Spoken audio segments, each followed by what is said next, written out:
Hey everyone, it's Motivation Monday once again here on Everyday Kentucky. I am Amber Canoy and Dr. Stacey High is with us over at Bluegrass Hearing Clinic. We're trying to figure out what inspired her to go into audiology.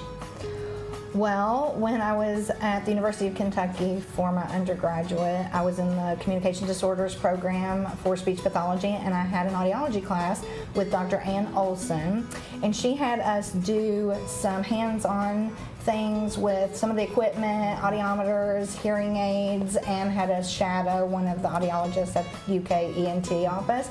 And she introduced me to audiology. Before that, I didn't really know much about it. And I decided after that class that speech pathology was not for me, and that audiology was. And it was my senior year of college, right before we had to apply for graduate school, and I decided to apply to audiology programs instead of speech pathology.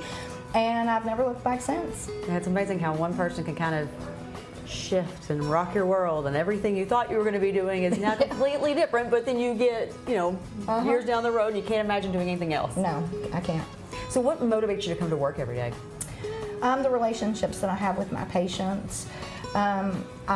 This is more like a journey for them. It's not a one and done. Right. And I have a lot of patients, different ages, young and old, because hearing loss does not discriminate. Right.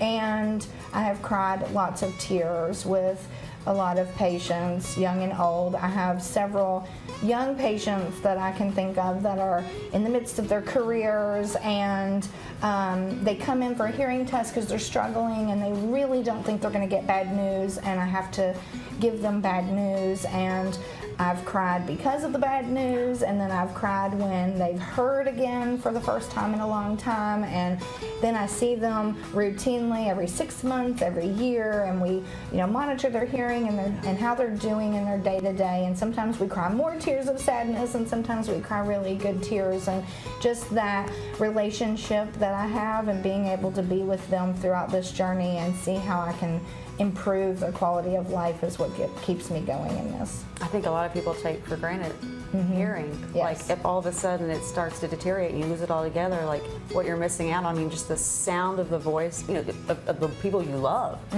mean, it's definitely something we don't need to take for granted, and get it checked regularly to make sure we're not having any issues for Yes. sure. All right, join us again for Motivation Monday here on Everyday Kentucky.